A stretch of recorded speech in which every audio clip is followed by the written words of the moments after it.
തൊടുപുഴയിൽ ബിജു ജോസഫിനെ കൊലപാതകവുമായി ബന്ധപ്പെട്ട് ഇപ്പോൾ ഇടുക്കി SP മാധ്യമങ്ങളെ കാണുകയാണ്. അതിലേക്ക്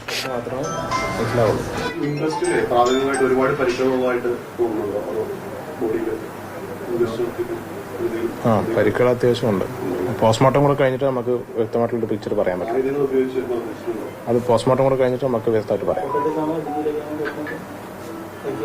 അത് ഞാൻ ചെക്ക് ചെയ്യാം എവിടത്തേക്കാണ്. ഒരു ഇതിലാണ് മനസ്സിലാവുന്നത്.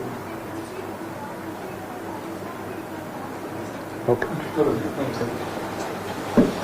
ജെയിനിസ് രാജു വിശദാംശങ്ങളുമായി ശരിയാണ്. ജെയിൻ, എന്താണ് SP മാധ്യമങ്ങളെ കണ്ട് പറഞ്ഞ കൂടുതൽ കാര്യങ്ങൾ?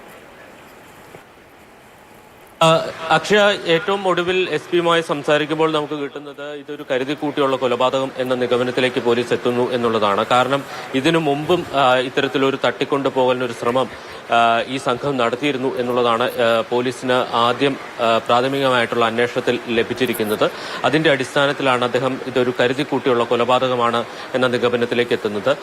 ഈ പ്രതികളെ രണ്ടിടത്തുനിന്നായിട്ടാണ് ഈ 3 പേരെ പിടികൂടുന്നത്. ഇതിൽ ഈ കേസിലെ ഒന്നാം പ്രതിയായിട്ടുള്ള ജോമോൻ, അയാൾ ആലുവയിൽ വെച്ച് റെയിൽവേ സ്റ്റേഷൻ ഭാഗത്ത് വെച്ചിട്ടാണ് അയാളെ പിടികൂടുന്നത്. അയാളുടെ സ്വന്തം വാഹനത്തിൽ, അതായത് ദേവമാത എന്ന് പറയുന്ന കാറ്ററിംഗ് സർവീസിന്റെ സ്വന്തമായിട്ടുള്ള വിങ്ങർ വാഹനത്തിൽ അതിൽ കിടന്നുറങ്ങുകയായിരുന്നു. ആ മൊബൈൽ ലൊക്കേഷൻ കേന്ദ്രീകരിച്ചുകൊണ്ട്, പ്രത്യേകിച്ച് ഇയാൾ സ്ഥിരം ഉപയോഗിച്ചിരുന്ന മൊബൈൽ ഫോണുകളെല്ലാം മാറ്റിയിരുന്നു.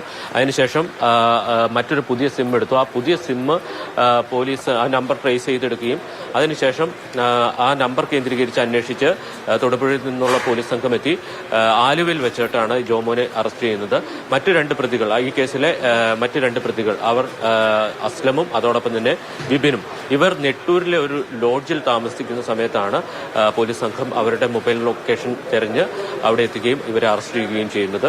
ഇത് സംബന്ധിച്ച് പറയുന്നത് ഒരു മിസ്സിംഗ് പരാതിയാണ് പോലീസിന്റെ മുന്നിൽ ഉണ്ടായിരുന്നത്. ആ മിസ്സിംഗ് പരാതിയുമായി ബന്ധപ്പെട്ട അന്വേഷണമാണ് ഇത്തരത്തിലൊരു കൊലപാതകത്തിലേക്ക് എത്തിയത് എന്നുള്ളതാണ് SP വിശദീകരിക്കുന്നത്.